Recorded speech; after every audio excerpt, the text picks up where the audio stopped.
الحاج پیر سید محمد عثمان شاہ صاحب فیض صاحب مرکزی چیئرمین جمعیت علماء اہل سنت پاکستان، جماعت قاسمیہ فیروزیہ اہل سنت پاکستان آستانہ علی گڑھ تشریف سے کہ وہ اسٹیج پہ آئیں اور اپنے خیالات کا اظہار کریں۔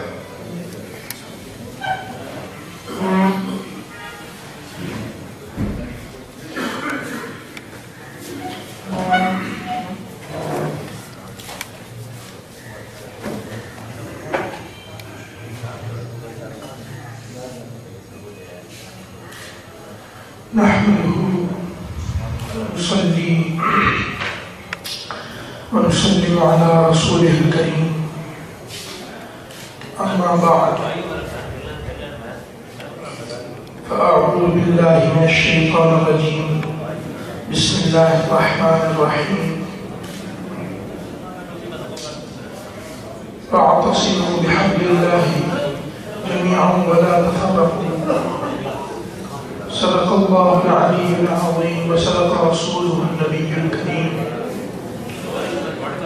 ونحن على ذلك لمن الشاهدين والشاكرين والحمد لله رب العالمين۔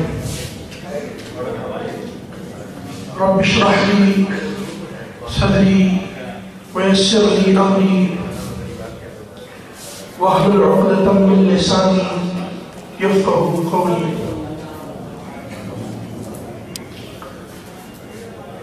میرے نہایت ہی واجب الاحترام جناب میاں عارف نذیر صاحب صدر بار سرگودا اور جناب محمد واسف بھٹی صاحب جنرل سیکرٹری بار اور جناب چودھری محمد اسلم گجر ممبر بار و دیگر عہدیداران اور جملہ ممبران،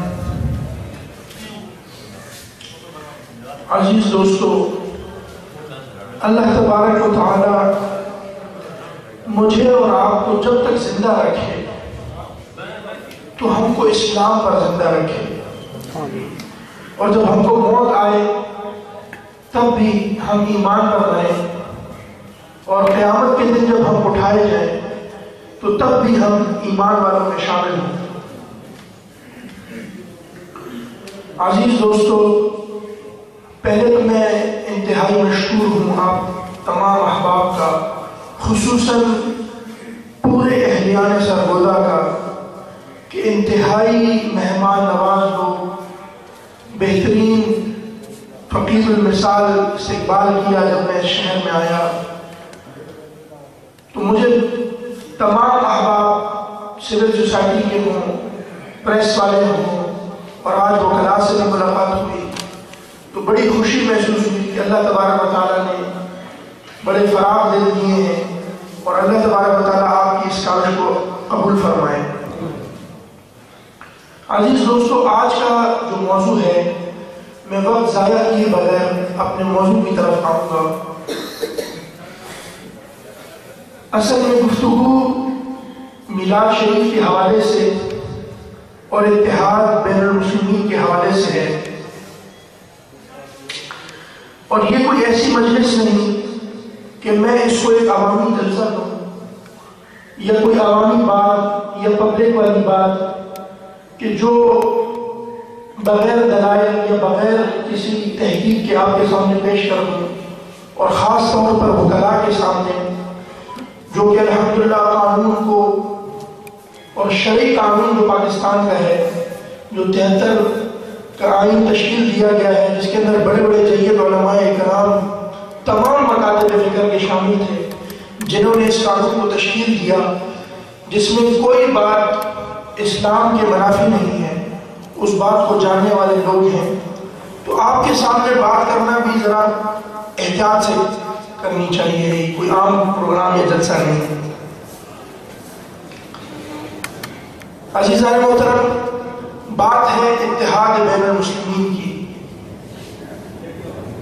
اللہ تبارک و تعالیٰ نے قرآن شریف میں ارشاد فرمایا وَاعْتَصِمُوا بِحَبْلِ اللَّهِ جَمِيعًا وَلَا تَفَرَّقُوا۔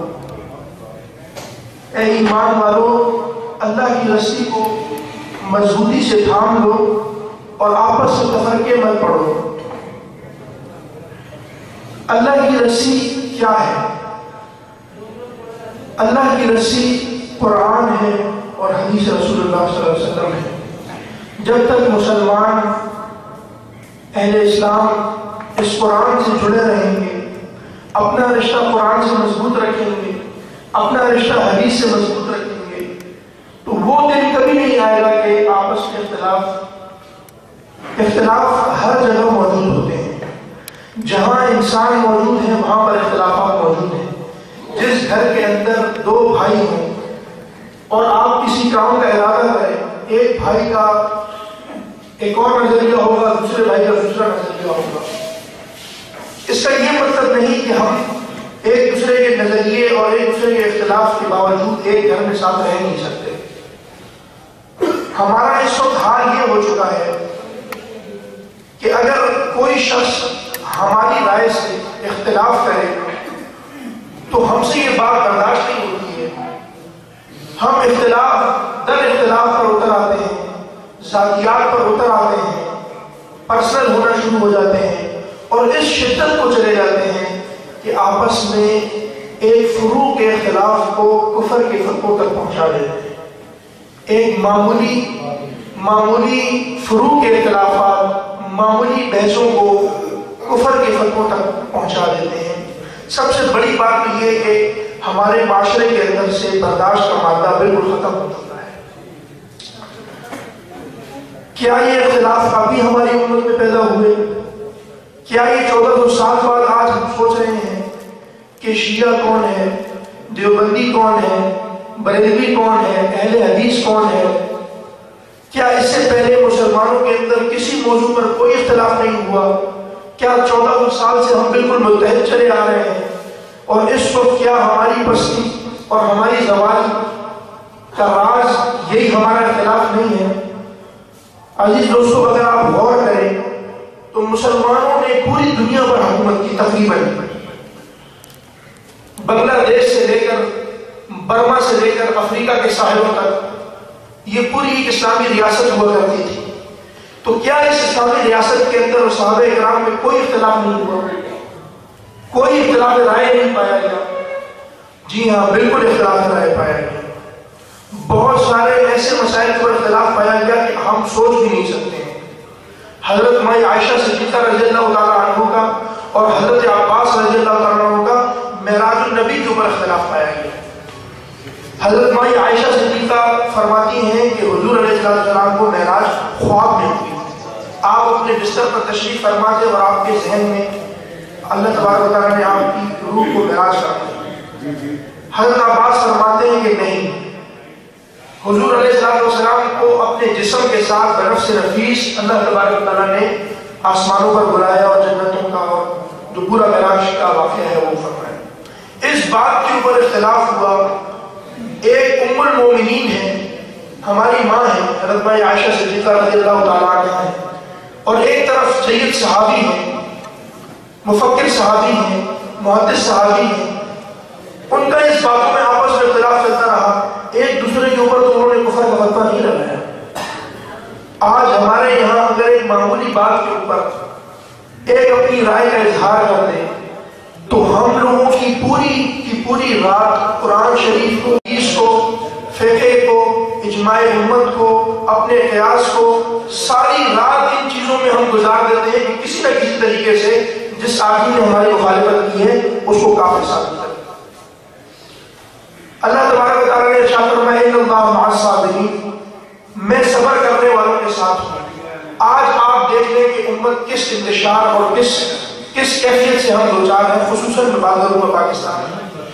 اس کی وجہ کیا ہے کہ اللہ ہمارے ساتھ، ان اللہ مع الصابرین، اللہ صبر کرنے والوں کے ساتھ ہے۔ اگر آج ہم اپنے گریبانوں میں جھانکیں اور دیکھیں کہ کیا ہمارے اندر صبر موجود ہے، کیا ہمارے اندر کسی اگلے کی بات سننے کا تھوڑا سا بھی مادہ موجود ہے، تو ہم غور کریں گے کہ نہیں۔ اگر کوئی ہمارے مسلک کے خلاف ایک بات کرے گا تو ہم اس کے خلاف 10 باتیں کریں گے اور کتابوں کی کتابیں لکھ دیں گے۔ تو سیرت نبی صلی اللہ علیہ وسلم اور سیرت صحابہ کا یہ مقصد نہیں تھا۔ عزیز دوستوں، اس کے اندر ایک بہت باریک مسئلہ بھی موجود ہے. چونکہ اس ضمن میں بات ہو رہی ہے تو وہ میں آپ کی بارگاہ میں پیش کر دوں کہ وہ معاملہ بڑا سادہ سا اور کلیئر ہو جائے. ہماری بقا اسلام کے اندر موجود ہے. ہماری عزت، ہمارا وقار اس وقت صرف اسلام کے اندر موجود ہے. ایک مخصوص پلاننگ کے تحت اور ایک سازش کے تحت ہمارے اندر اسلام کی نفرت کو پیدا کیا جا رہا ہے. ایک اس طرح کا گروہ پیدا کر دیا گیا ہے جو اس طرح کی حرکات و سکنات کرے کہ ہم اسلام سے بچ جائیں. آج اگر کوئی انسان چوری کرے اور اگر اس کے اسلام کے قانون کے مطابق ہاتھ کاٹ دیے جائیں تو کبھی کوئی دوبارہ چوری کرے گا؟ اگر کوئی انسان دوسرے انسان کو قتل کرے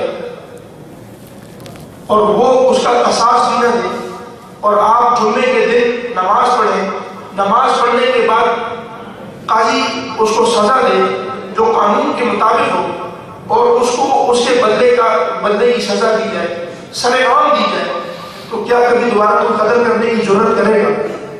یہ ساری اسلامی سزائیں اس وقت موجود ہیں. لیکن ایک گروہ ہمارے اندر ایسا داخل کر دیا گیا ہے کہ جو ایک کلمہ گو کو دوسرے کلمہ گو کا گلا کاٹے گا، اس کے سروں کو اٹھائے گا. میں نے خود ایسی ویڈیو دیکھی ہے کہ ان کے سروں کے ساتھ فٹ بال کھیلی جائے اور اس طریقے سے کیا گیا ہے کہ مردے کی حرمت کا ان کو احساس نہیں ہے کہ اس مردے کی گردن کاٹی گئی ہے، پھر اس کے ساتھ فٹ بال کھیلی گئی ہے اور پھر اس کے جسم کو درخت پہ الٹا لٹکا کر جلا دیا گیا اور یہ دکھایا گیا کہ یہ دیکھیے یہ اسلامی سزا ہے، یہ شریعت کا نفاذ ہے اور یہ شرعی سزا ہے. جس آدمی کو ایک مردے کی حرمت کا احساس نہ ہو آپ اسے شریعت کی کیا توقع کرتے ہیں؟ ایک خاص مائنڈ سیٹ کے تحت ہمارے اندر یہ جو نیو ورلڈ آرڈر آیا ہے اس کے تحت ہمارے اندر مسلمانوں کی ایک بڑی رائے جو ہے وہ اسلامی سزاؤں کو اور اسلامی شریعت کو نیگیٹو کرنا شروع کر دیا کہ ایک اسلامی سزا اس کو نعوذ باللہ بربریت کا نام دیا. یہ صرف اسی وجہ سے کہ آپ رسول اللہ صلی اللہ علیہ وسلم آپ کے سامنے ایک جنازہ گزرا، آپ اٹھ کر کھڑے ہوئے، صحابہ اکرام نے عرض کی کہ حضور یہ یہودی کا جنازہ تھا، تو آپ نے فرمایا کہ وہ انسان نہیں تھا. آپ مجھے بتائیے کہ آپ نے کفر کا فتویٰ اس پہ لگا دیا یا قتل کی آپ نے اس پہ حد نافذ کر دی، شرعی عدالت تھی آپ نے اس پہ حد نافذ کر دی، قتل کی آپ نے اس کا سر قلم کر دیا، تو کیا اس کے بعد اس کے مر جانے کے بعد اس کے جسم کی کوئی حرمت نہیں، اس کے جسم کی کوئی عزت نہیں، یا آپ اس کو درد سے الٹا لٹکا کر جلا دیں؟ تو عزیز دوستو، ہماری بقا اس وقت اسلام کے اندر موجود ہے. ہم لوگوں نے اس نیگیٹو پروپیگنڈے کو جو ایک منفی سوچ ہمارے اندر داخل کی جا رہی ہے ایک بنے بنائے منصوبے کے تحت اور عدم برداشت کا مادہ، سختی کا مادہ، یہ ہمارے دین کو اللہ کے رسول نے اس طرح ہم تک نہیں پہنچایا. حضور علیہ السلام نے جو دین پہنچایا وہ یہ پہنچایا کہ وہ کالی کملی کہ جس کے اندر پوری امت محفوظ ہے اور پوری امت چھپی ہوئی ہے، کہ جب کوئی یہودی یا کوئی عیسائی آپ کے سامنے تشریف لے آ جاتا کوئی سوال کرنے کے لیے تو آپ اپنی چادر مبارک اس کے لیے اٹھا دیتے تھے، وہ اس پر آپ ان کفار کو بٹھاتے تھے. ہم کو دین کا وہاں سے پتہ چلنا شروع ہوا، پھر اس کے بعد صحابہ اکرام نے، پھر اس کے بعد تابعین نے، پھر اس کے بعد تبع تابعین نے، پھر اس کے بعد اولیاء اللہ نے جس طرح اسلام کو پھیلایا ہے. تو یہی پیار اور یہی خلوص اور یہی محبت، عدم برداشت، تھوڑی سی کہ اگر آپ سے کوئی اختلاف کر لے یا آپ کی بات کوئی نہ مانے تو اس کا مطلب یہ نہیں ہے کہ آپ قرآن اور حدیث اسی چیز کے اندر غرق ہو جائیں. میں آپ کو بتاؤں کہ ہمارے 4 فرقے بڑے مشہور مانے جاتے ہیں، حنفی، شافعی، مالکی، حنبلی. ان چاروں کے اندر اللہ تبارک و تعالیٰ نے ایک بڑا راز محفوظ کر کے رکھا ہے. اگر یہ اختلاف امت نہ ہو، حضور کی ایک حدیث شریف ہے اس میں ہے کہ اختلاف امتی رحمت، حضور نے فرمایا میری امت کا اختلاف رحمت ہے. تو اختلاف ہونا کبھی رحمت ہوا ہے یا زحمت ہے؟ آپ اس بات پہ غور کریں کہ اگر کسی میں آپس میں اختلاف ہو تو وہ رحمت ہے یا زحمت ہے؟ لیکن حضور علیہ السلام ہم بظاہر بولیں گے کہ یہ زحمت ہے. حضور علیہ السلام نے فرمایا میری امت کا آپس میں اختلاف ہونا رحمت ہے. اب میں آپ کو بتاؤں کہ ہمارے لیے رحمت کیسے ہے. مثال کے طور کے اوپر فقہی انداز ہے. ہر امام حضرت امام ابو حنیفہ امام اعظم جن کے ہم پیروکار ہیں اور زیادہ تر پورے پاکستان میں حنفی مسلک ہی پایا جاتا ہے اور احناف یہاں پر زیادہ ہیں. آپ ملیشیا چلے جائیں گے وہاں آپ کو شافعی ملیں گے, عراق میں چلے جائیں گے حنبلی ملیں گے. تو ہر ایک اپنے اپنے مسلک کے مطابق ان کو مان رہا ہے. تو آپس میں یہ جو ایک اختلاف ہے فقہ کا, یہ ہمارے لیے اللہ تبارک و تعالیٰ نے باعث رحمت فرمایا. ایک تو پہلی بات اس لیے ہے کہ حضور علیہ السلام کی مختلف اوقات میں مختلف سنتیں تھیں. آپ نے ہاتھ سینے پر باندھ کر بھی نماز پڑھی, آپ نے پیٹ پر ہاتھ باندھ کر بھی نماز پڑھی, آپ نے رفع دین بھی کیا ہے, آپ نے ہاتھ چھوڑ کر بھی نماز پڑھی ہے, مختلف انداز میں آپ نے نماز پڑھی ہے. تو آج اگر ہم یہ بولیں کہ سارے کے سارے ہمارے ماننے والے ہو جائیں اور سارے کے سارے حنفی ہو جائیں اور سب کی سب پوری دنیا پیٹ پر ہاتھ باندھ کر نماز پڑھے, تو حضور علیہ السلام کی وہ سنت مر جائے گی کہ آپ نے سینے پر بھی ہاتھ باندھ. یہ بھی اللہ تبارک و تعالیٰ کی ہم پر رحمت ہے کہ ایک امام نے حضور کی وہ سنت کو پکڑا, ایک امام نے اس سنت کو پکڑا, ایک امام نے رفع دین کو پکڑا. یہ تمام ائمہ کرام میں ایک دوسرے کے ساتھ اختلاف ہوئے. کیا کبھی کسی امام نے دوسرے امام کے اوپر کفر کا فتویٰ لگایا؟ کیا کبھی کسی امام نے یہاں تک کہ جب امام ابو حنیفہ کے مزار پر امام شافعی حاضر ہوئے تو آپ کے تمام شاگرد حنفی انداز میں نماز پڑھ رہے تھے اور امام شافعی نے ہاتھ نیچے باندھ کر حنفی انداز میں ہم جیسے نماز پڑھتے ہیں ویسے نماز پڑھی. تو ان کے شاگردوں نے بولا کہ حضرت آپ نے تو ساری زندگی اس طریقے کا اختلاف کیا, آپ نے ساری زندگی مخالفت کی ہے کہ ایسے نماز نہیں ہوتی ہے. فرمایا کہ میں امام ابو حنیفہ کے مزار پر حاضر ہوا ہوں, مجھے شرم آتی ہے کہ میں اپنے طریقے سے نماز پڑھوں, مجھے شرم آتی ہے کہ میں یوں کروں, میں انہی طریقے سے نماز پڑھوں. تو یہ ہم کو ہمارے اکابرین نے یہ اختلاف یہ ہمارے لیے باعث رحمت ہے. اور انہوں نے کبھی کفر کے فتوے اور اس طرح کی چیزیں آپس میں نہیں تھوپنا شروع کر دی کہ کوئی معمولی سے ایک اختلاف کے اوپر یا فقہی اختلاف کے اوپر یا عقیدتی اختلاف کے اوپر کہ آپ ایک دوسرے کو کافر قرار دینا شروع کر دیں. اس کی ایک اور مثال میں آپ کو دے دوں کہ ہمارے جیسے حضور علیہ السلام کی ایک حدیث ہے. اصل میں قرآن رات کو ہمارے پروگرام ہوا جلسے میں, اس میں بھی میرا موضوع یہ تھا کہ قرآن شریف ایک بہت ہی وسیع کتاب ہے, ایک ایسا سمندر ہے, ایک ایسا کہ آدمی جتنا بڑا ہوگا وہ ہوتا رہے اور اپنے مطلب کا موتی نکال دے, اس کے اندر سے جیسا مطلب چاہے اس کے اندر سے مطلب نکال دے. ایک یہودی نے حضرت علی کرم اللہ وجہ کریم سے پوچھا کہ آپ بولتے ہیں کہ قرآن شریف کے اندر ہر چیز کا ذکر ہے, ہر خوش و تر کا ذکر ہے, بتائیے کیا میری داڑھی کا ذکر ہے؟ فرمایا ہاں تمہاری داڑھی کا بھی ذکر ہے. دیکھو مومنوں کے بارے میں لکھا ہے کہ مومن کی کھیتی ہری بھری ہوگی اور کافر کی کھیتی جو ہے وہ سوکھی ہوگی, تمہاری داڑھی کا بھی ذکر ہے. تو سن کے حیران ہو گئے کہ حضرت علی نے آپ نے حضرت علی فرماتے ہیں کہ میرے اونٹ کی رسی اگر گم ہو جائے تو وہ بھی میں قرآن سے ڈھونڈتا ہوں. تو اتنا زیادہ کچھ قرآن کے اندر وہ سمندر موجود ہے اور سرکار دو عالم صلی اللہ علیہ وسلم کی حدیث موجود ہے. ایک حدیث شریف حضور کی کہ آپ نے فرمایا کہ پانی کا جانور حلال ہے. تو حضرت امام ابو حنیفہ نے اور امام شافعی نے اس کی دو مختلف توجہ. آپ اگر شافعی سلسلے میں جائیں تو وہاں پر کیکڑا یا آبی مخلوق جو اکثر ان کے نزدیک حلال کی جاتی ہے, وہ ہمارے نزدیک مکروہ یا مکروہ تحریمہ یا مکروہ تحریمہ سمجھی جاتی ہے. ان کے نزدیک وہ چیز ٹھیک حلال ہے, یہ بہت حد تک مکروہ تحریمہ ہے, بہت زیادہ بھی مکروہ تحریمہ تک نہیں پہنچی ہے. تو انہوں نے اس حدیث کا مطلب یہ دیا کہ بھئی پانی کا سارا جانور حلال ہے. جب حضور نے فرما دیا کہ پانی کا جانور حلال ہے تو پانی کا جانور حلال ہے. حضرت امام ابو حنیفہ نے فرمایا کہ اس حدیث سے مطلب وہ ہے کہ پانی کا وہ جانور حلال ہے جو پانی میں زندہ رہے اور باہر نکلے تو مر جائے. حضور کی حدیث سے مطلب یہ ہے پانی کا جانور. تو آج جو ملیشیا ہے یا انڈونیشیا ہے وہاں پر زیادہ تر شافعی مسلک کے لوگ پائے جاتے ہیں. وہاں پر ان کی زیادہ تر آمدن کا حصہ سمندری اور آبی مخلوق کے اوپر ہے. وہ کھانا بھی کھاتے ہیں, ان کے پاس زیادہ بہت زیادہ گندم اور بہت زیادہ چیزیں نہیں ہوتی ہیں, تو وہ ان کی زیادہ تر جو آمدنی ہے اور گزر بسر جو ہے وہ آبی مخلوق پر ہے. تو انہوں نے اللہ تبارک, انہوں نے سرکار کی حدیث سے ایک مطلب نکالا, امام ابو حنیفہ نے دوسرا مطلب نکالا. ان کے لیے وہ مطلب رحمت بن گیا, ان کے لیے وہ آبی مخلوق جائز ہو گئی. ہمارے لیے گندم بھی موجود ہے, دوسری چیزیں بھی موجود ہیں, مکئی موجود ہے, کھانا غلہ موجود ہے, ہمارے لیے منع کر دیا گیا. تو ایک حدیث سے اور قرآن شریف کی ایک آیت سے آپ کئی معنی اخذ کر سکتے ہیں, کئی چیزیں معلوم کر سکتے ہیں.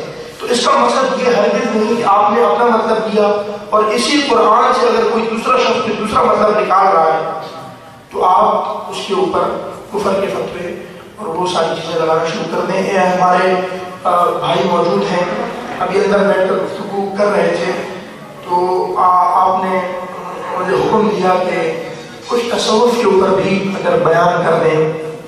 تو تصوف کا تو میں کچھ اتنا خاص جانتا نہیں ہوں اور ایک ادنا سا ایک طالب علم ہوں. اس حیثیت سے میں آپ کو اصل میں یہ تصوف لفظ ہے صف, اور صف سے مراد اس کو ایک کپڑا بھی ہوتا ہے جو وول ہوتا ہے, اس کو بھی صف کہتے ہیں. اور یہ اصل میں منسوب ہے اصحاب صفہ کے ساتھ. اصحاب صفہ حضور علیہ السلام کی وہ جماعت تھی جو اہل فقراء تھے اور جو دین کی درس و تدریس اور اس میں لگے ہوتے تھے اور ذکر و اذکار میں لگے ہوئے ہوتے تھے, اور ان میں ان کی تعداد 70 سے 100 کے درمیان ہوا کرتی تھی. ان میں کچھ ایسے ہوا کرتے تھے کہ ان کے تن کے اوپر کپڑا بھی نہیں ہوتا تھا, اتنے غریب ہوا کرتے تھے اور 3-3 دن کے فاقے سے ہوا کرتے تھے. آپ کا جو مزار شریف ہے سرکار صلی اللہ علیہ وسلم کا جو روزہ اقدس ہے, اس سے تھوڑا ہی نزدیک جن کی حاضری ہوئی ہے, الحمدللہ مجھ گناہگار آنکھوں نے وہ منظر دیکھا ہے کہ ایک چبوترا بنا ہوا ہے, اس کو اصحاب صفہ کا چبوترا کہتے ہیں. وہاں پر ان کی تعداد 70 سے 100 کے درمیان ہوتی تھی, اور جس کے جسم پہ کپڑا نہیں ہوتا تھا اس کو بیچ میں بٹھاتے تھے اور باقی اس کے ارد گرد بیٹھے ہوتے تھے. تو جو اکثر جید صحابہ کرام, بڑے بڑے صحابہ کرام جن سے یہ احادیث مروی ہیں, جیسے حضرت ابو ہریرہ رضی اللہ تعالیٰ, یہ بھی اصحاب صفہ میں سے ہیں. اور یہ نہ کسی سے مانگا کرتے تھے, نہ کسی سے کچھ لیا کرتے تھے, بس خاموشی سے اپنی جو سرکار نے بات بتا دی اس میں لگے رہا کرتے تھے. اور حضور علیہ السلام کے خادم خاص آپ سمجھتے ہیں, یہ خادمین تھے اور دین کی خدمت میں ہر وقت لگے رہتے تھے. تو حضور علیہ السلام نے ایک مرتبہ ان کے پاس کھانے کو کچھ بھی نہیں تھا, بالکل برا حال ہو گیا. تو حضرت ابو ہریرہ رضی اللہ تعالیٰ عنہ نے فرمایا کہ میں 3 دن کے فاقے سے ہوں اور کھانے کو کچھ ہے نہیں اور کسی سے مانگنا نہیں. یعنی یہ فقراء کی وہ جماعت تھی کہ فقیر ایک 2 معنی میں کہتے ہیں. ایک کہتے ہیں نا کہ اگر کوئی کہے میں فقیر ہوں, تو فقیر کے 2 معنی ہیں. ایک تو فقیر جس کو ہم آج کل کے زمانے میں گدا ہے, جو ہاتھ پھیلاتا ہے کسی کے سامنے, وہ مانگنے والا فقیر ہے. اور ایک فقیر جس کو حضور نے فرمایا الفقر فقری والفخر بی, کہ فقر مجھ سے ہے اور میں اس پہ فخر کرتا ہوں. تو یہ ایک فقر والا فقر ہے کہ وہ اللہ کا محتاج ہے, وہ کسی اور سے حاجت رکھتا ہی نہیں. تو یہ اصحاب صفہ بہت بھوکے تھے اور کافی عرصے سے کچھ کھایا نہیں تھا. تو ان کو ایک مسئلہ تھا, وہ مسئلہ ان کو معلوم تھا. حضرت ابو ہریرہ رضی اللہ تعالیٰ عنہ, آپ کو وہ مسئلہ معلوم تھا. آپ نے فرمایا کہ میں ایسا کرتا ہوں کہ حضرت ابوبکر صدیق کے پاس جاتا ہوں, ان کا دروازہ کھٹکھٹاتا ہوں اور ان سے یہ مسئلہ پوچھتا ہوں. وہ مسئلہ مجھے آتا ہے, لیکن مسئلہ بتانے کے بہانے وہ مجھے کچھ نہ کچھ کھلا تو دیں گے, بھوکا ہوں میں. گئے, دروازہ بجایا, حضرت ابوبکر صدیق رضی اللہ عنہ کو باہر تشریف لائے اور بولا کہ حضور یہ مسئلہ پوچھنا چاہتا ہوں. تو آپ نے پورا باہر کھڑے ہوئے اور باہر سے پورا مسئلہ بتایا اور رخصت فرما دیا, السلام علیکم. وہ پھر بھوکے ہو گئے, ان کو لے رہے ہیں تو کچھ پوچھا ہی نہیں مجھ سے.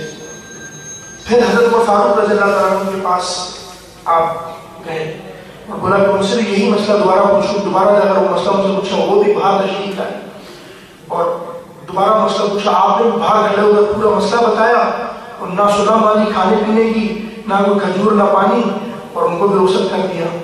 آپ پریشان ہوئے, فرمایا لگتا ہے آج نصیب میں کھانا نہیں ہے. تو چلتے ہوئے آ رہے تھے کہ بھوک سے آپ کو غشی ٹالی ہوئی اور بے ہوش ہو کر گر گئے.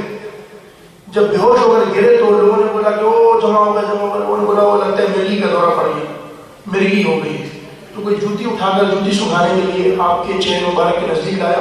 تو سرکار ایک دم تشریف لائے اور ان کو سب کو ہٹایا اور آپ کو ادھر پیچھے سے ایسے پکڑا، پیچھے بدھی کی طرف سے، اور ایسے اٹھایا کھڑا کر.